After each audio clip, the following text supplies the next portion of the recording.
Hoy les quiero guiar por un recorrido que vamos a hacer a través de las imágenes para explicar cómo los griegos configuraron una imagen del cuerpo humano que ha sido calificada por muchos, y yo lo comparto, como el legado más importante que nos ha dejado la antigüedad. Porque, entre otras cosas, tal atención se prestó al cuerpo en la Grecia antigua que se permitió el principio de la separación, por ejemplo, entre cuerpo y alma, que, como saben, después, unos siglos después, pues va a ser central en la religión cristiana, ¿no? Pero además este legado nos ha enseñado a mirarnos a nosotros mismos, nos ha enseñado a mirar el cuerpo humano en la actualidad, hasta el punto que 2700 años después hay muchos jóvenes que quieren tener el cuerpo de las estatuas griegas. Nosotros calificamos estos cuerpos como escultóricos. Son cuerpos escultóricos porque se parecen a las esculturas de la Grecia antigua. Lo que intentaré demostrar esta tarde aquí es cómo los griegos inventan dos cosas absolutamente asombrosas. Por un lado, una mirada pública hacia el cuerpo desnudo humano, que esto no ha pasado en la historia de la humanidad, como ustedes verán a lo largo de la conferencia, y además inventan un cuerpo imposible, irreal, inventado, que ha gozado de una popularidad tal, se ha convertido esto en una hazaña de los griegos, que hasta el punto que en la actualidad nuestros bellos jóvenes se parecen a las esculturas de los griegos antiguos. Este es el panorama que nos encontramos, por ejemplo, en la época arcaica, en el siglo VI a.C. Representaciones de hombres desnudos y mujeres vestidas. El cuerpo femenino desnudo va a aparecer mucho más tarde, pero el cuerpo masculino desnudo aparece desde el origen mismo del arte griego.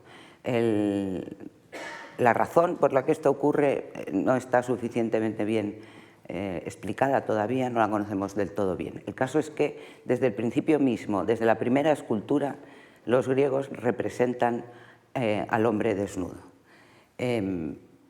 ¿Por qué? ¿O qué significa? Esto es lo que vamos a intentar dilucidar esta tarde.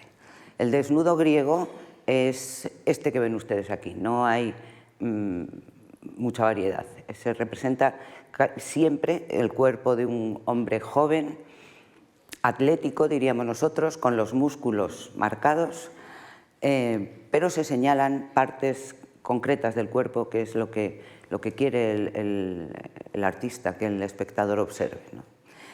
Es decir, es el cuerpo de un joven entrenado en la palestra. Los griegos hacían deporte desnudos. No quiere decir que no estuvieran vestidos. La sociedad griega era una sociedad vestida, la gente iba por la calle vestida.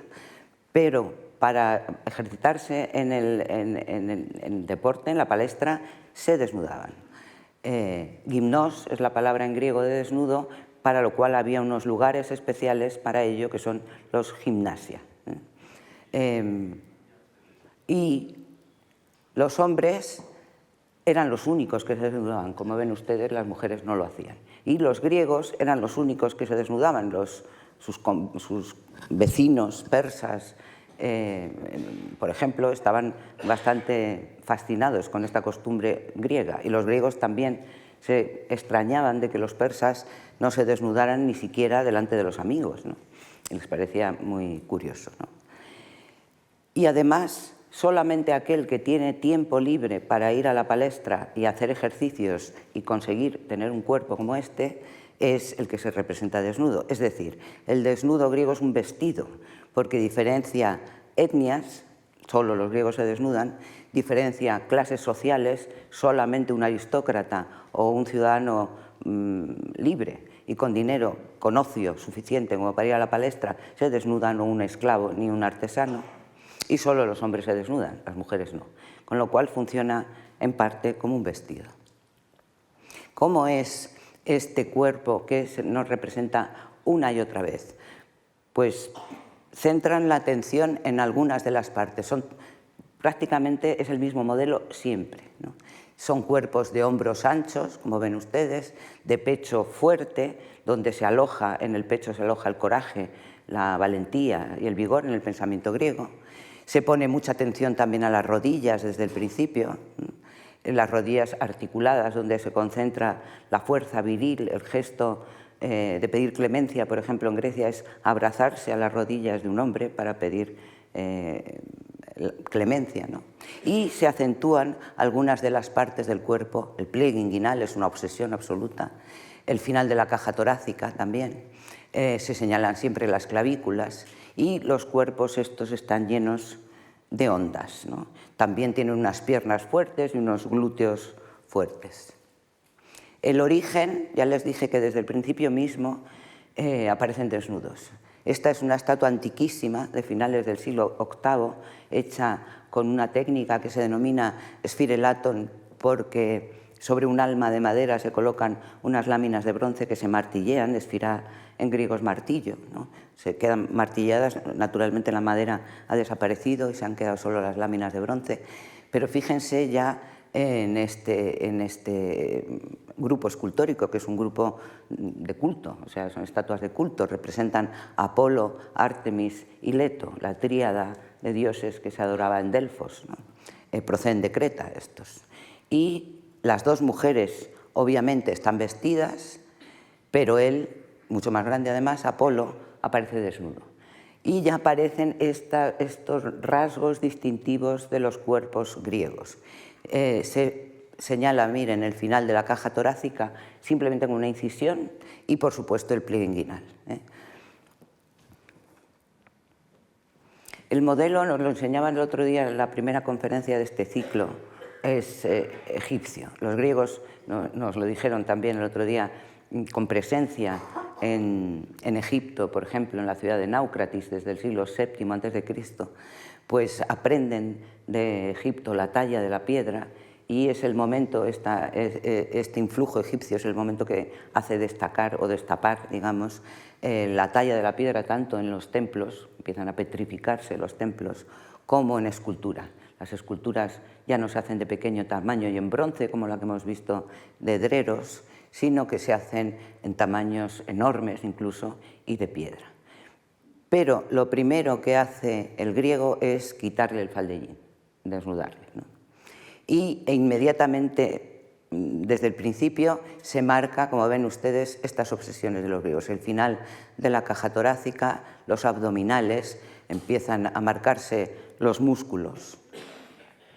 Esto no ha ocurrido nunca en la historia de la humanidad, jamás. Ningún pueblo vestido representa a sus dioses o a sus héroes desnudos. Y tampoco representa un cuerpo anómalo, que es un cuerpo que pertenece a una minoría. Miren, les enseñaré algunos ejemplos. Por ejemplo, en esta tríada hindú, por supuesto, están vestidos y tampoco ven que haya ninguna representación de músculos ni nada por el estilo. Lo mismo pasa, por ejemplo, en el mundo sumerio o en el mundo egipcio. Siempre llevan un faldellín y no hay ni rastro de músculos. En el mundo precolombino, incluso en los africanos sí que se representan desnudos, son sociedades desnudas y entonces se representan desnudos, pero no hay rastro de estas obsesiones que desde el principio tienen los griegos, ni pliegue inguinal, ni abdominales, ni nada por el estilo, ¿no? Entonces, ¿por qué razón? ¿Qué es lo que les pasa al mundo griego? ¿Qué significan estas estatuas que han tenido encima este desarrollo tan espectacular como que hoy nos han enseñado a mirar? Nosotros no nos extrañamos absolutamente nada, es más, lo asumimos con mucha naturalidad, el encontrarnos una escultura desnuda y ofrecida a la mirada pública. Muchas de estas esculturas, concretamente es una escultura funeraria, estaba coronando una tumba. Otras son esculturas de dioses, se les rinde culto dentro de un templo. Veremos incluso que el primer desnudo femenino es una estatua de culto, ¿no? Imagínense ustedes, se lo digo para que se hagan una idea de lo asombroso que es el tema que inician los griegos, que saliéramos a la calle y encontramos la estatua de un político desnudo, Mariano Rajoy, por ejemplo, o en o en una iglesia entráramos y encontráramos las figuras de la Virgen María, de Cristo, lo que sea, desnudas. Es una cosa que nos extrañaría muchísimo, ¿no? Pues esta cosa asombrosa es lo que hacen los griegos, ¿no? Y representan una y otra vez el mismo cuerpo. Por supuesto varían los estilos y varían las épocas, pero verán que las líneas básicas son siempre las mismas. Todos tienen este cuerpo que acabo de comentar, los glúteos, la fuerza viril que reside en las rodillas, en los muslos, el final de la caja torácica, el pliegue inguinal, la anchura de las espaldas, en fin, y por supuesto los músculos, ¿no? Los músculos, en un momento, voy a volver un momentín al anterior, que no saben que hay músculos, o sea que ya es como, en fin, son cosas. Por eso algún autor prefiere hablar de ondas más que de músculos, porque en realidad los músculos no se han inventado, digamos, todavía no están, no forman parte de la anatomía, no existe la noción de anatomía. La palabra músculo, mys, en griego, aparece de forma muy esporádica en los escritos, por ejemplo, de Platón, de Aristóteles, y de todos los autores de los siglos VI, V, etc. Hasta Galeno, que es el cambio de época, no aparece la noción de anatomía. Los griegos de esta época pensaban que el cuerpo humano estaba compuesto de nervios, huesos y carne. Los neuroi, sarx y cócala, los huesos, ¿no? Es una mezcla de esto. Entonces, no están representando un estudio anatómico, que es lo que erróneamente nos encontramos muchísimas veces en los libros que hablan de arte griego, que son estatuas de estudios anatómicos. Es imposible porque, en primer lugar, ningún cuerpo humano tiene este pliegue inguinal, que es irreal, imposible. En el cuerpo humano de la naturaleza se corta a esta altura, no forma un triángulo. Siempre se representa el final de la caja torácica, siempre se representan los abdominales y siempre se hace un énfasis tremendo en las rodillas. Y las espaldas, miren, aquí tienen el Heracles Farnesio, es una copia romana. Los anteriores que hemos visto eran originales griegos, este ya es una copia romana de un original griego del siglo IV a.C., de Lisipo, que nos representa a un Heracles cansado, viejo, es mayor, pero absolutamente lleno de músculos, que acaba de conseguir el último de los trabajos y oculta en la espalda, como ven aquí, las manzanas del jardín de las Hespérides que le darán la inmortalidad. Pero él está apoyado en su clava y en su piel de león absolutamente agotado.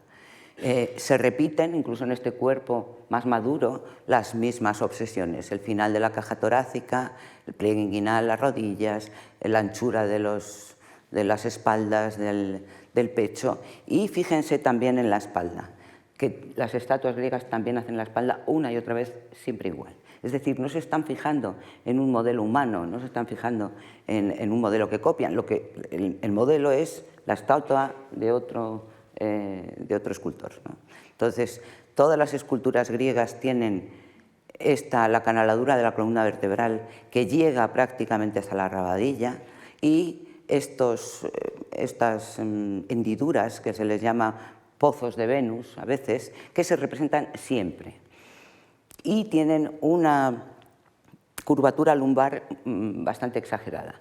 Es decir, esto es posible, claro, hay cuerpos humanos que son así, pero se ha calculado que, por ejemplo, los pozos de Venus, que son mucho más frecuentes en la anatomía femenina, en la anatomía masculina no llega ni al 8% de la población, o sea que es muy escaso para repetir una y otra vez el mismo modelo. Aquí lo ven, por ejemplo, en la espalda del bronce del Riace otra vez. Y he conseguido de internet la espalda de un señor. Y la espalda de este señor, como ven, la canaladura de la espalda no llega tan abajo como llega en la escultura griega. Y esto está mal situado también demasiado arriba de lo que es en la anatomía, y esto en el 8% de las personas, ¿no? Y sin embargo los griegos hacen una y otra vez este mismo modelo. En este Curos, otra vez funerario, este también estaba señalando una tumba, un poco más tardío, del 490, nos encontramos lo mismo que les he comentado. ¿Ven? Es exactamente la misma, es un original, este es un original griego, ¿no? Otra vez la obsesión por marcar los abdominales, el final de la caja torácica, etc., ¿no? Y hay otra cuestión, y es los órganos genitales son, siempre se ha dicho esto, son muy pequeños, pero no es que sean muy pequeños, es que son infantiles, son morfológicamente los órganos genitales de un preadolescente. Es decir, no agreden, pueden ser fácilmente asumidos por la mirada pública y no nos molestan en absoluto. Como prueba, bueno, ahora volveré a esta, como prueba les pongo un Antonio López, que es un desnudo real, en el cual, pues, delante de un aristódico como este, pues uno se puede tomar un café, un té, la mar de bien, pero delante del Antonio López ya miras de reojo porque, ¿no?, es un poco incómodo. Este es el modelo que una y otra vez se repite. Cuando ven ustedes que los modelos de los cuerpos humanos son de lo más variado, como es natural, ¿no? Los griegos no hacen esto, no representan la variedad de la naturaleza, representan una y otra vez el mismo cuerpo, este cuerpo musculado, bueno, o lleno de ondas, como queramos llamarle, que es el que ha llegado hasta la actualidad. Estas estatuas que aparecieron el otro día también en la conferencia, la primera de las conferencias, son un grupo escultórico. Como ven, son dos jóvenes, Cleobis y Bitón, unas estatuas de Argos que se dedicaron al santuario de Apolo en Delfos y que en la actualidad están en el Museo de Delfos, todavía conservadas, y que las vio Heródoto, y Heródoto nos cuenta una historia de estos que nos puede ayudar a entender algo, ¿no?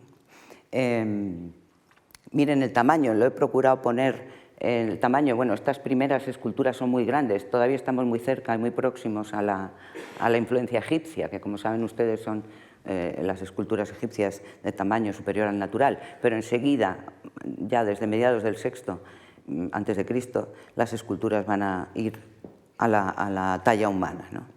Estos dos, Cleobis y Bitón, están incluidos en un relato que nos cuenta Heródoto de cuando visita Solón, el sabio ateniense, que se toma unos años sabáticos y se va de viaje por el mundo, y en una de estas cae en el reino de Lidia. Y el rey de Lidia, Creso, que era mítico por su riqueza, le aloja, bueno, le hace pasar además por un montón de salas con un montón de riquezas y tal, le aloja, le da de comer, le da de beber, y al segundo día o al tercer día le pregunta ¿quién eres? Esta es la hospitalidad aristocrática, ¿no? Entonces él dice, soy Solón. Dice, pues ya que te tengo aquí, Solón, que eres el sabio más sabio, dime, ¿quién es el hombre más afortunado del mundo, ¿no? Y entonces Solón empieza a explicar que el hombre más afortunado del mundo es un tal, que no lo conoce nadie, claro, Teón de Atenas, no sé qué, que es un señor, y claro, Creso se queda sorprendido. ¿Por qué?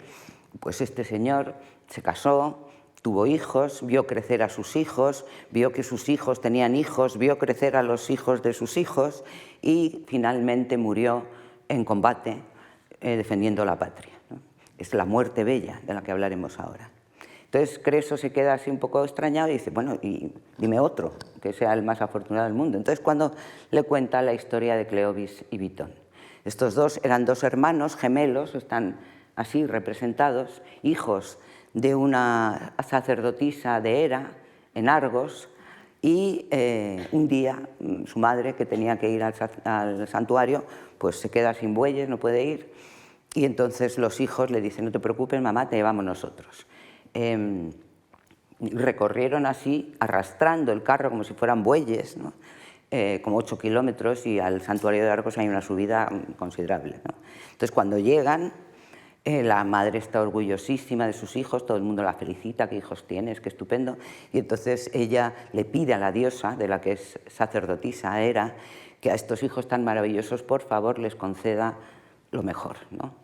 Entonces los chicos, cansados, se echan a dormir a la entrada del templo y no se vuelven a despertar, ¿no? La diosa les premia con la muerte bella, la muerte en la juventud, en el momento de la belleza, que es justamente lo que representan estas esculturas, ¿no? Miren, esta es la estatua que les he puesto antes de Creso, esa estatua funeraria que se halló cerca de Atenas. Tiene un epigrama, tiene una inscripción que dice lo que ustedes pueden ver aquí. Y además tiene una altura de 1,94, ¿no? O sea, es tamaño héroe. Los dioses son un poco más altos y los humanos normales son un poco más bajos. Dice el epigrama de Creso que hay que lamentarse y llorar ante la tumba. Las obras de arte griegas siempre nos hablan en primera persona. Los vasos griegos nos hablan en primera persona, las esculturas también. Entonces, hay que pensar, tal y como se ha pensado que estaba situada esta estatua, estaría en medio del campo ático, ¿no? Con otras estatuas, probablemente era un mausoleo familiar y un camino por el que pasaría la gente. Y entonces la estatua te habla y te dice, párate, y llora delante de la tumba de Creso, que mira qué guapo es, entre otras cosas, ¿no? Dice, nos informa que le dio muerte el furioso Ares mientras luchaba con los de primera fila. Es decir, murió en la guerra como un valiente porque estaba en primera fila, ¿no? Y esta es la más bella de las muertes, como hemos visto con el relato de Heródoto. ¿Cómo se mira esto iconográficamente, las imágenes? Siempre se pone la atención en la talla, por eso les he puesto la altura, 1,94, qué alto es, ¿no? Y en el pelo. Lo bien, estos primeros Curoi del siglo VI tienen un pelo largo, cuidadosamente peinado y trenzado. Es la idea de la muerte bella que es absolutamente central en el mundo griego. Les pongo algunos ejemplos de esto, hay muchísimos. Este es uno de los más bellos. En esta crátera de Cáliz de Eufronios aparece Sarpedón. Sarpedón era un héroe que murió en Troya, ¿no?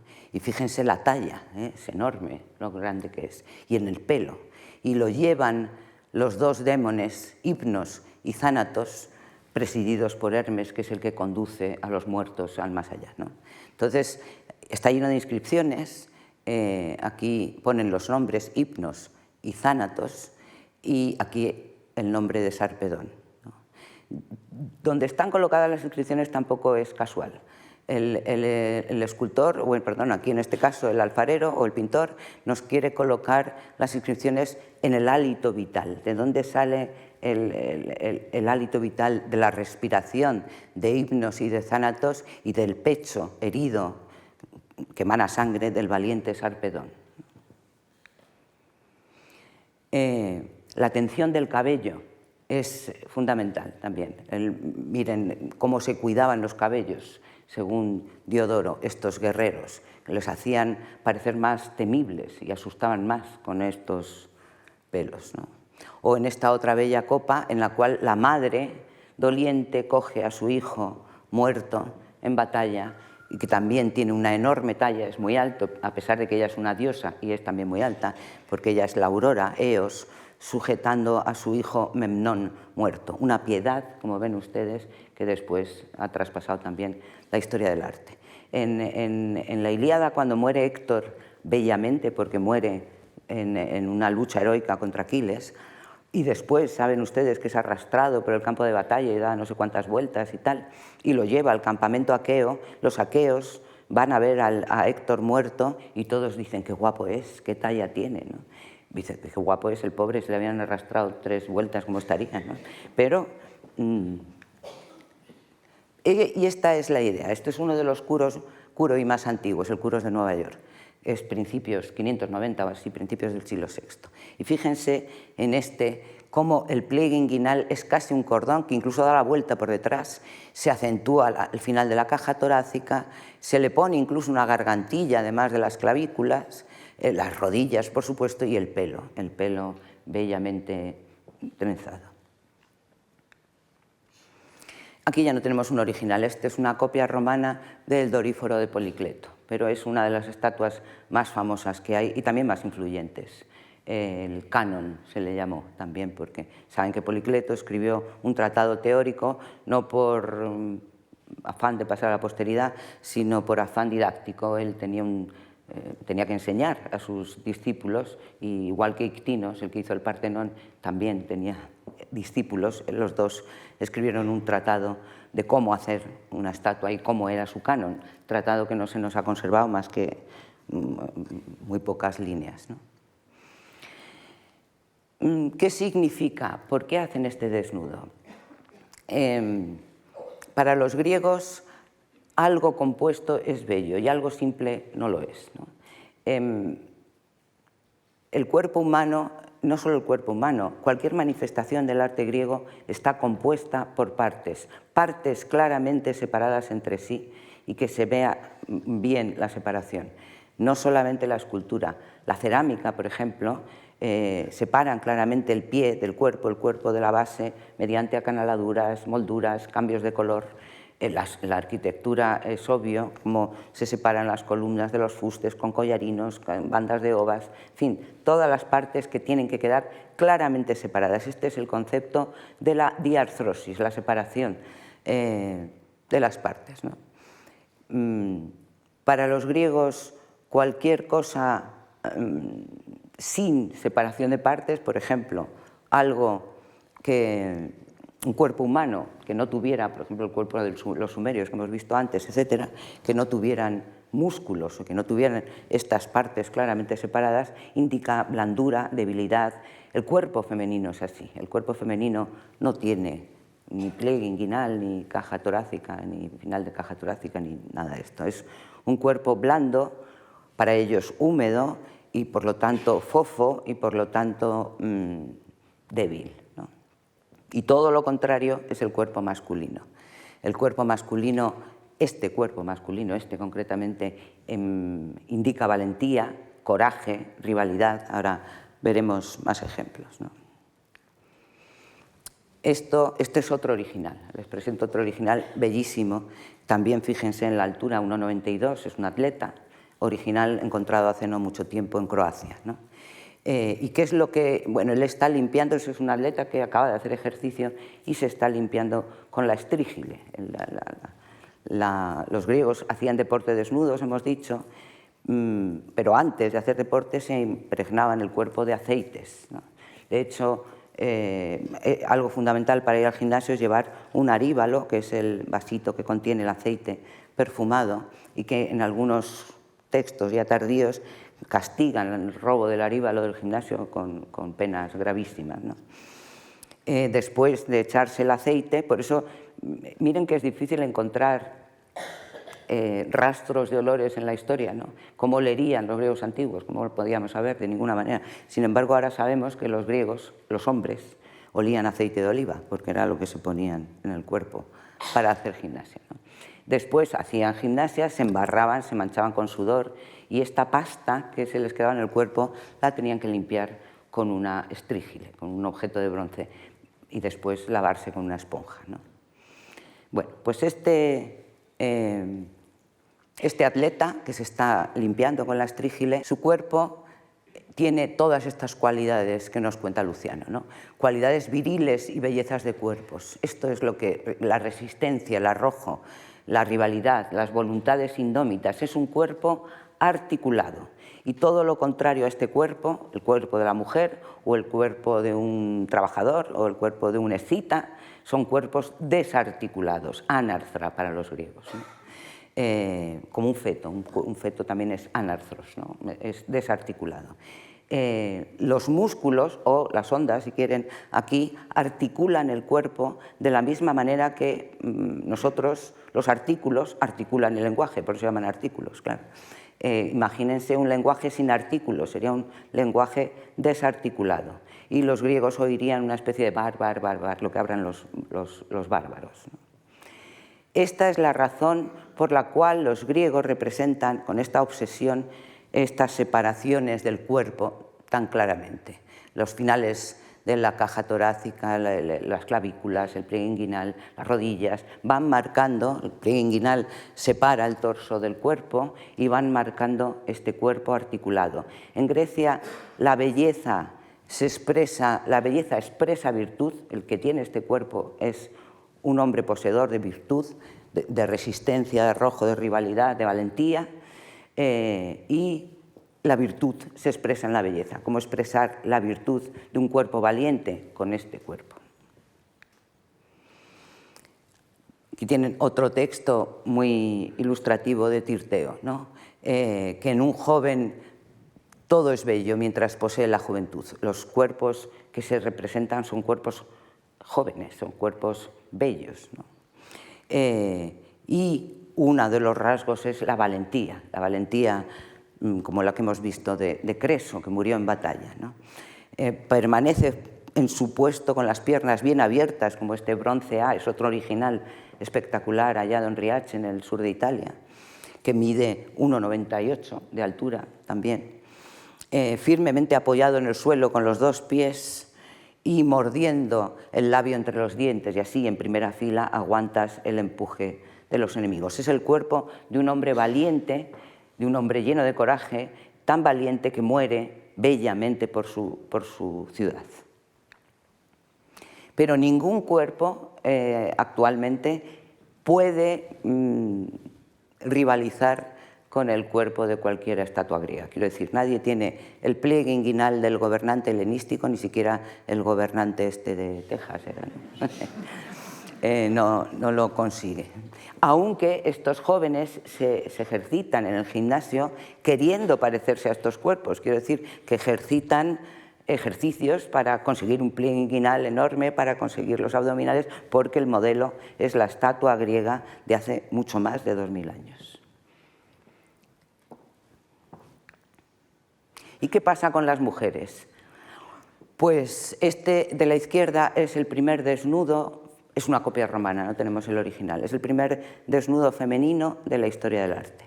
Y es una estatua de culto, es una estatua de Afrodita que terminó en la ciudad de Cnido, en Asia Menor.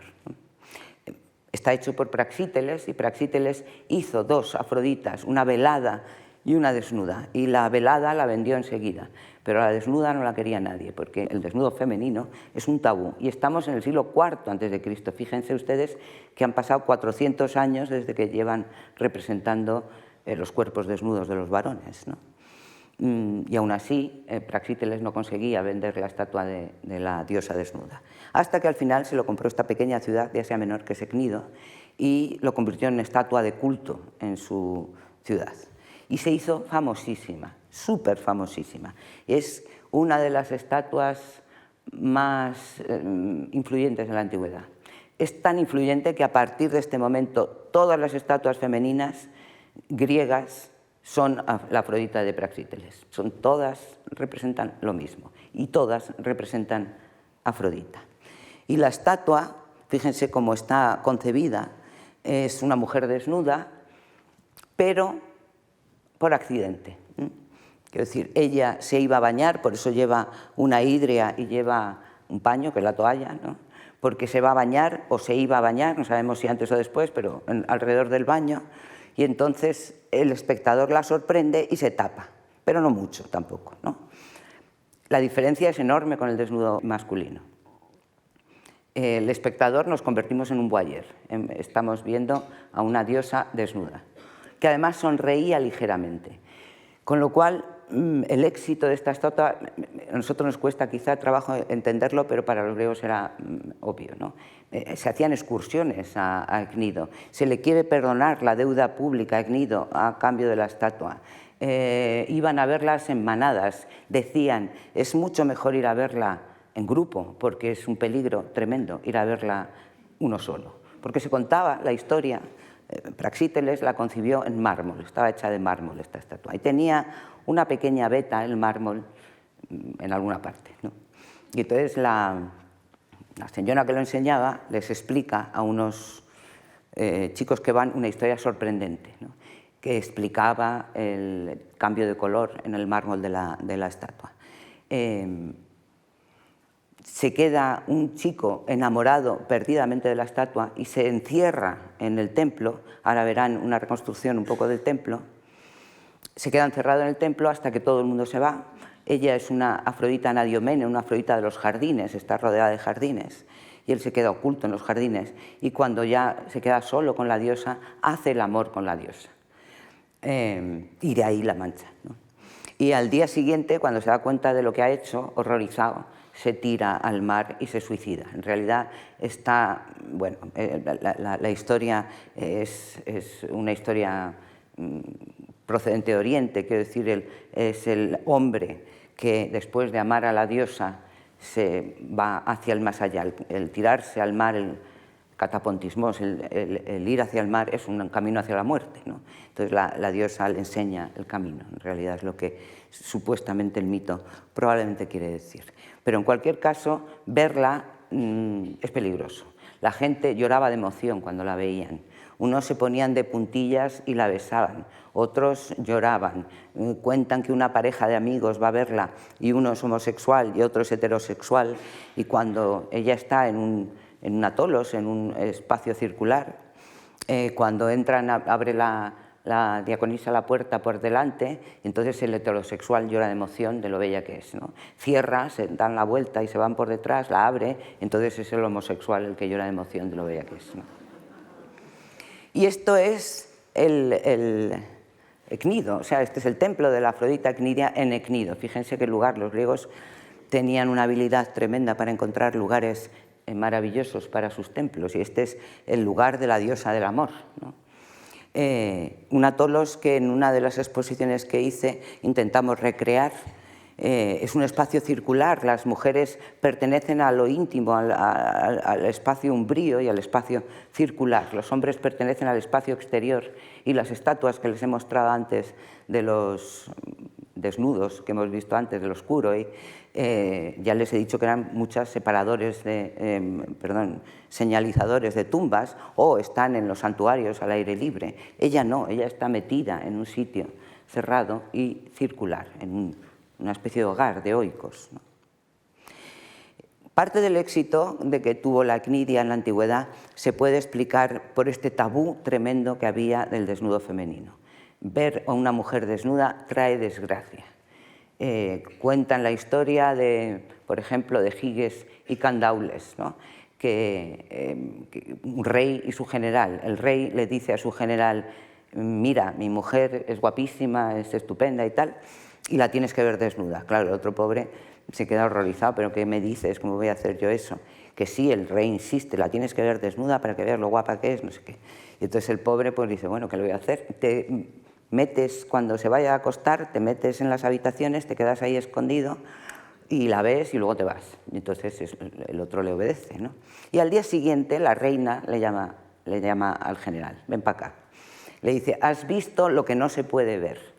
Entonces se te abren dos caminos: o matas a mi esposo y te casas conmigo, o te mato a ti. Ya me contarán qué eligió, ¿no? En fin, que es muy peligroso ver a una mujer desnuda. Y este es un ejemplo. Por ejemplo, aquí tienen en esta crátera de figuras rojas Acteón. Es un cazador que estaba cazando, el hombre, y accidentalmente vio a Artemis bañarse desnuda. Y la venganza de Artemis fue tremenda. Sus perros le confunden con la presa, con un ciervo, y le devoran vivo.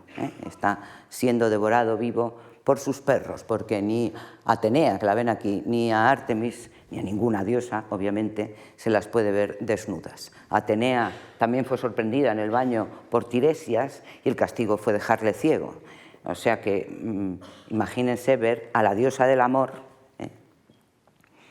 que la has pillado desnuda en el baño y que encima te medio sonríe y tal. El éxito que tenían. Y también el éxito para Praxíteles, ¿no? Porque lo bien que hacía las esculturas Praxíteles, ¿no? para que la diosa del amor provoque amor. Este era el colmo de los buenos escultores, ¿no? Y fíjense cómo se concibe el cuerpo. Hemos visto que en el desnudo masculino, para que sea asumible para la mirada pública sin ningún tipo de problema, se le representa con genitales infantiles. Lo mismo ocurre con el desnudo femenino. Se ha escrito mucho sobre el pubis depilado de las diosas griegas. También este modelo ha traspasado la historia del arte, como ustedes saben, ¿no? Muchos desnudos femeninos tienen el pubis depilado, pero en realidad no es una moda como algunos han pensado o algo así, simplemente es un cuerpo infantil, o son unos genitales infantiles que no provocan rechazo ni provocan incomodidad, ni son agresivos, ¿no? Es exactamente el mismo fenómeno psicológico, digamos, de la escultura masculina. Y es una escultura con el pecho pequeño, no se desarrollan absolutamente, no es sensual, no es hipersensual, vaya, sino que sigue el modelo masculino. Aristóteles decía que la mujer es el hombre incompleto y es algo parecido a lo que pasa aquí, ¿no? Todas las afroditas helenísticas, que se las llama púdicas porque se tapan un poco, porque el espectador las sorprende,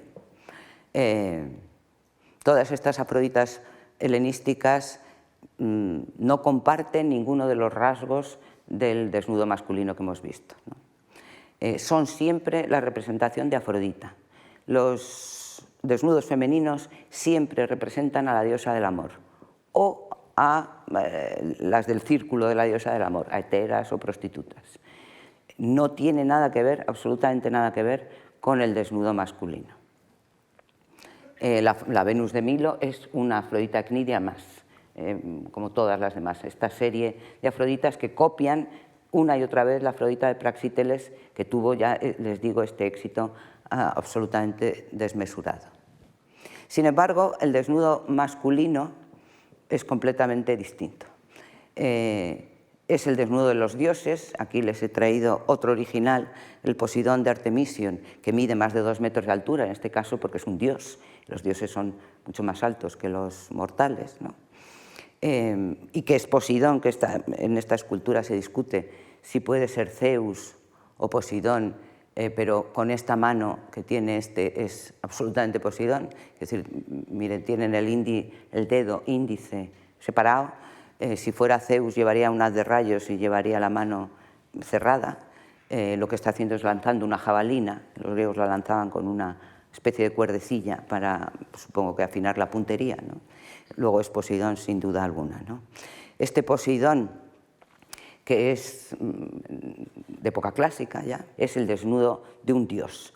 Y los hombres, cuando se representan desnudos, estos hombres bellos, de cuerpo bello, que presuponen una virtud excelente, presuponen valentía, coraje, arrojo y todas las cualidades que se puede esperar de un hombre de la Grecia clásica, es un desnudo que eleva, heroiza, dignifica a aquel que se representa así. Es el desnudo heroico. Todo aquel que se representa desnudo se eleva y se dignifica. Por eso a veces los gobernantes romanos, por ejemplo, se representan en el desnudo griego, porque eleva, dignifica y heroiza. No es el caso de las esculturas femeninas, que ni elevan, ni dignifican, ni nada por el estilo, sino que solo representan a la diosa del amor, nada más. No comparten agenda, digamos, los dos cuerpos, el masculino y el femenino. Y es el cuerpo masculino el que ha tenido ese éxito y esa trascendencia tremenda en el arte occidental. Hasta el punto que el propio Augusto no es que se represente desnudo, como ven, porque es Augusto. Tiene todas estas características, la majestad, la dignidad, la majestas, la dignitas del emperador romano, pero también la civilización, la civilitas, ¿no? Y asume el desnudo griego. Está descalzo, por ejemplo. No se representa desnudo, pero sí con una coraza que es el torso del Doríforo de Policleto. El torso del Doríforo de Policleto se va a convertir en el modelo de las estatuas romanas, de las corazas romanas. Todas las corazas romanas representan ese torso con las proporciones o el canon del Doríforo de Policleto. Incluso Claudio, el emperador Claudio, se representa en el desnudo griego. Y aquí es curioso porque se mezclan las dos tradiciones, la romana y la griega. El rostro de Claudio es el de Claudio. Y además incluso se le envejece más, porque así indica es más venerable y tiene más autoridad y tiene también mayor sabiduría, ¿no? Y sin embargo se le pone un desnudo heroico griego, este desnudo que heroiza, que eleva, que dignifica. Y muchos emperadores romanos se representan de esta manera. A través de Roma, por lo tanto, vemos cómo se inicia el camino de que el desnudo griego, este invento peculiar de los griegos, va traspasando la historia del arte. Y en el Renacimiento nos encontramos que se rescata este desnudo clásico, masculino, por ejemplo, en este boceto de Miguel Ángel, que las ondas estas que habían imaginado los griegos pues ya se convierten, se expanden por todas partes. Miren, hay ondas de más, bueno, de mucho más. Leonardo le tomaba el pelo, decía que parecían sacos de nueces, claro, porque está demasiado, ¿no? Pero es el retomar la idea del desnudo griego. Y el David, el David tiene final de la caja torácica, tiene pliegue inguinal, como las estatuas clásicas, y tiene la espalda que hemos visto en el bronce A del Riace. Tiene la canaladura que llega prácticamente hasta la rabadilla, es decir, no está copiando un cuerpo humano real, sino que está copiando las esculturas clásicas. Se preguntaban en la primera conferencia el otro día cómo era esto del milagro griego, si los egipcios se tiran 4000 años haciendo la misma escultura todo el rato, y cómo es posible que los griegos en 100 años, 150, pasen de un curos de estos al discóbolo de Mirón, por ejemplo, ¿no? Pues uno de los rasgos es la libertad. Desde luego no había sacerdotes en el mundo griego que indicaran a los artistas por dónde tenían que ir, pero no solamente esto, sino un motor fundamental es la competitividad de los griegos, ¿no? Que luego se rescata también en el mundo actual, es decir, la feroz competencia de ver quién lo hace mejor. Tú lo haces así, pero a ver si yo lo hago mejor. De tal manera que cada vez que se producía un hallazgo de una escultura, pues enseguida se transmitía y el taller de al lado decía, este lo ha hecho así, pues yo lo hago así más. Es decir, los artistas miraban a los otros artistas, no estaban mirando para mejorar, si quieren ustedes, el modelo egipcio que estaba lleno de errores anatómicos.